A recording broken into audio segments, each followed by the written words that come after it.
Hablar de educación en nuestro país es regresar la mirada a una deuda que arrastran los gobiernos desde hace décadas. A la falta de un plan a largo plazo, se suman otros desafíos como la infraestructura, la seguridad, la deserción escolar y el bajo rendimiento de los estudiantes ecuatorianos comparado con el de otros países. En este contexto llegan algunos cambios en la malla curricular. Si bien históricamente los planes de estudio han sido cuestionados por ser demasiado teóricos y desconectados de habilidades prácticas y más ajustadas a la realidad, para muchos analistas en este momento hay otras prioridades. Abordamos distintos ángulos alrededor de estos y otros retos de la educación en Ecuador.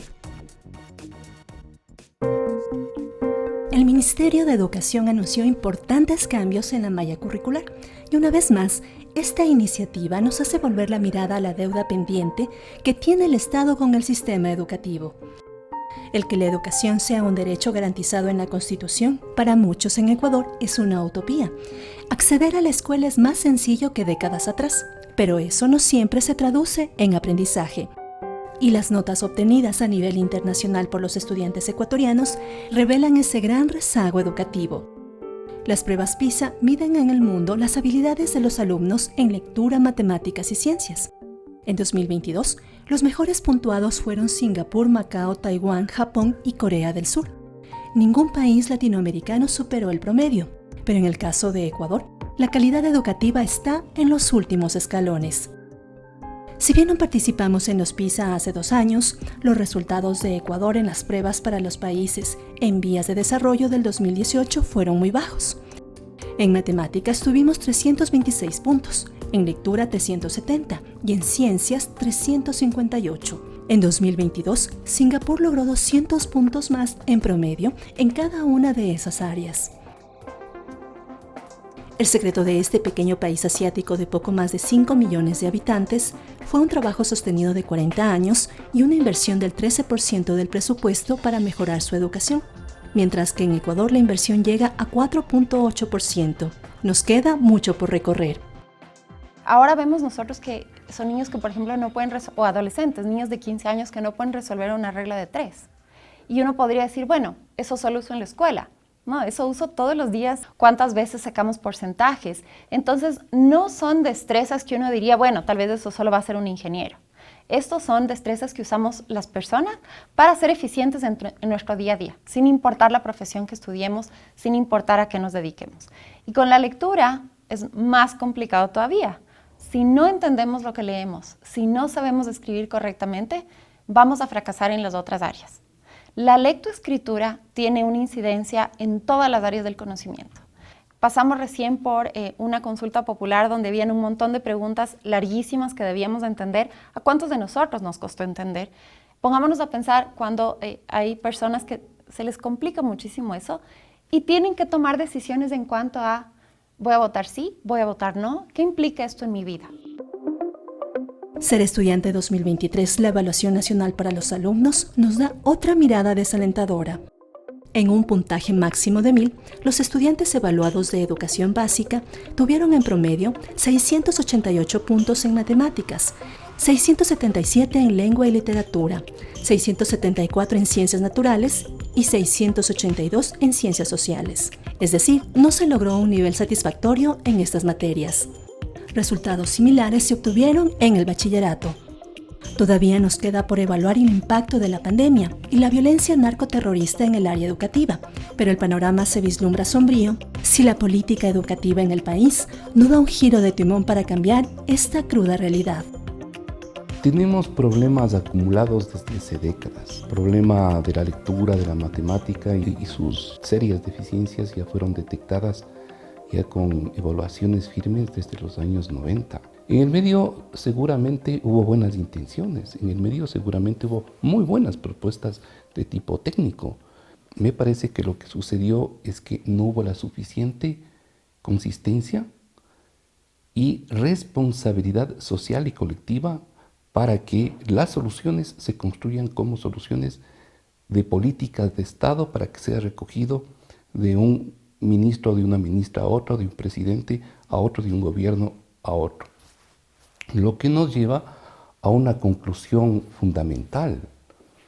Cuando uno piensa en educación, uno debe pensar en políticas de 30, 40, 50 años, que tienen que ser sostenidas en el tiempo, técnicamente, políticamente y financieramente.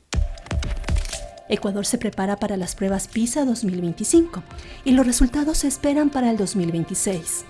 Mientras eso sucede, el Ministerio de Educación plantea reformas a la malla curricular que refuerza el conocimiento en materias tradicionales como lengua, matemáticas, física, álgebra y educación física.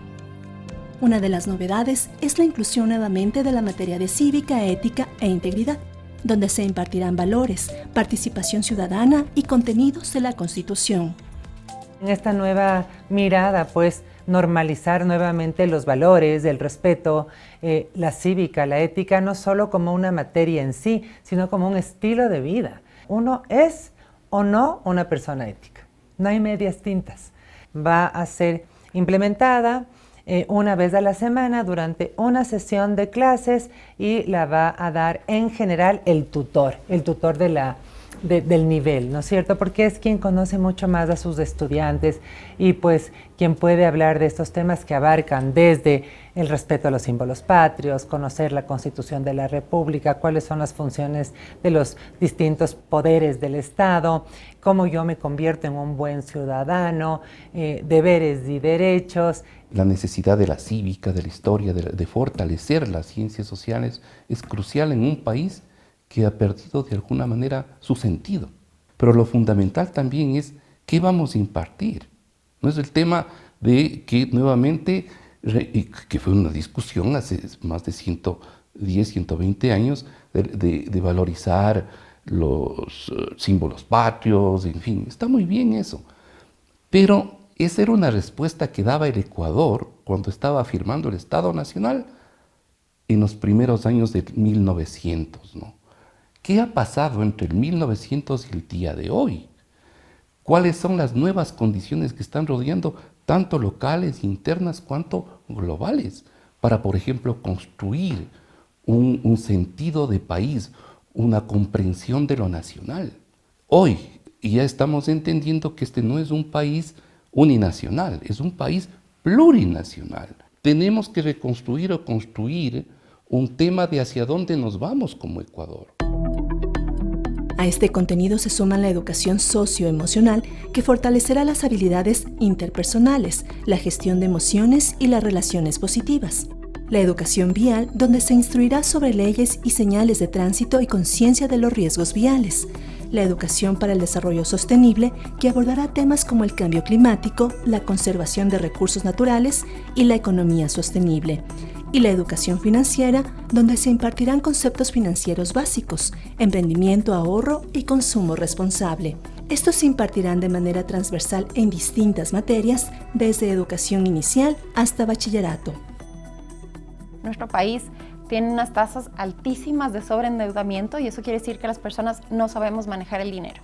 No sabemos hacer un presupuesto, no sabemos cómo manejar el dinero de nuestra familia o, no sé, ahorrar para un emprendimiento. Entonces, que hay esa necesidad, existe. Que necesitamos enseñar eso a nuestros estudiantes, lo tenemos que hacer. La propuesta sería, me parece que sea un eje transversal, me parece que es lo óptimo, porque si estamos trabajando, por ejemplo, matemáticas, vamos a aprender no solo destrezas matemáticas, sino que estas destrezas con un propósito real. Según el Ministerio de Educación, los docentes fueron capacitados para enfrentar este nuevo cambio que se suma a otros 6 que se han dado en los últimos 10 años. Si en este momento hacemos un cambio curricular, una reforma curricular completamente nueva, y no tengamos toda la trazabilidad histórica y todas las capacidades de los docentes en cuenta, vamos a tener un impacto similar a la pandemia. Eso es sumamente grave para el sistema educativo y para cualquier sistema educativo del país. Por lo tanto, tenemos que utilizar las capacidades ya desarrolladas por nuestros más de 160,000 docentes que están en el país. Y en ese sentido, una de las capacidades que ya se han desarrollado tienen que ver con las capacidades para hacer la microplanificación. Y los docentes aterrizan estas destrezas ya, como lo menciono, en el día a día. Por lo tanto, saben nuestros docentes cómo hacer un ejercicio de transversalización en las distintas áreas. Sin embargo, los expertos consultados advierten que las constantes reformas, cambios de autoridades educativas y la gran carga administrativa que tienen los educadores boicotean cualquier intento de mejorar el aprendizaje en el país. Los profesores estamos dedicados más a actividades tecnocráticas, informes, planificaciones, evaluaciones y las mismas a momento capacitaciones, ¿no?, que abundan. Entonces el profesor no lee, no investiga, el profesor no tiene tiempo de preparar sus clases y encima de eso tiene que cumplir acciones que antes cumplían los conserjes, estar pendiente del transporte, estar pendiente de qué pasa con los chicos, por ejemplo, en los patios, en los recreos, en fin. Yo creo que con seriedad debemos discutir el modelo educativo de hacia dónde nos vamos y el modelo de docente que tenemos que construir. Otra problemática es la deserción escolar, la precaria situación económica de muchas familias, pero sobre todo la violencia narcoterrorista que vive el país, ha hecho que miles de chicos dejen las aulas. El Ministerio de Educación sigue la pista de 78,000 menores que abandonaron sus escuelas. Esta población es la más vulnerable para ser reclutada por miembros del crimen organizado. La campaña Todos al Aula recorre las provincias para motivarlos a volver. Hemos reinsertado al Sistema Nacional de Educación 18,000 estudiantes. Estamos accionando en estas escuelas de riesgo alto con el Ministerio de Interior a través de la Policía Nacional, con protocolos de accionar, botón de pánico, ¿no es cierto?, seguridad en toda la infraestructura educativa, además de también tener a toda la comunidad como corresponsable. Entonces tenemos varias acciones.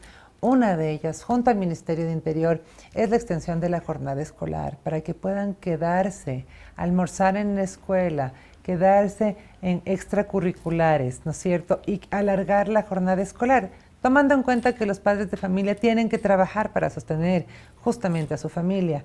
Estamos buscando todas y pues implementando todas las acciones para evitar que esto suceda.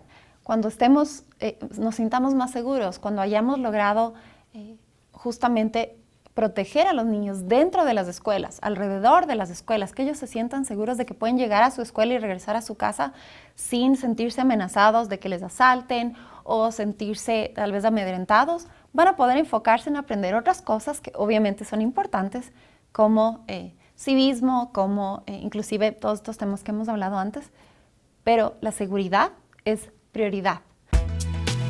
Entre las medidas que se plantean para evitar el abandono está el que la repitencia de año en los estudiantes de primaria, de primero a séptimo año de educación básica, será excepcional, y solo si los representantes y la junta de maestros lo deciden. Y desde octavo de básica, el examen supletorio servirá para que los estudiantes tengan oportunidad de salvar el año lectivo. Repitencia que en muchos casos puede ser válida, pero en la mayoría no lo es, que por décimas o puntos perdió el año, por una materia pierde todo un año lectivo. Nosotros entonces hemos animado a mantener al estudiante, uno, dentro del aula, dos, que el docente realmente pues encuentre los canales adecuados para fomentar su aprendizaje, encuentre las maneras desde el primer día de ver que si el estudiante no está comprendiendo, pues ¿qué más puede hacer como docente? Es decir, habrá repitencia excepcional solo en casos que realmente lo amerite, con una junta que comprenda los padres de familia, la junta académica dirigida por el señor rector o vicerrectora y pues también el tutor. Sin duda, pues estamos por un lado fomentando el bienestar psicológico, por otro lado evitando el abandono escolar. Alcanzar la calidad educativa en el país es un gran reto y a la vez una prioridad. Las soluciones son integrales, implican espacios educativos seguros, disminución en la desnutrición infantil, mejoramiento de la infraestructura escolar y mayor acceso a la conectividad, así como capacitación permanente del personal docente. La evidencia demuestra que una mayor inversión en educación garantiza resultados positivos en lo social y económico, como la reducción de la violencia y la pobreza. Lo que necesitamos fundamentalmente es que la gente tenga sentido crítico, capacidad de lectura, capacidad de análisis, capacidad de síntesis. Si es así, es probable que tengamos que reducir los currículos en procura de desarrollar una cantidad de habilidades para que yo, pasado mañana, pueda, por mi propia cuenta, no solamente aprender la educación financiera o vial o lo que sea, sino instrumentos básicos que me permitan acceder a la inteligencia artificial, a que colabore conmigo en la construcción de determinado tipo de conocimiento. Entonces, yo creo que es el gran desafío de la educación contemporánea, no solamente aquí, sino en todo el planeta, ¿no?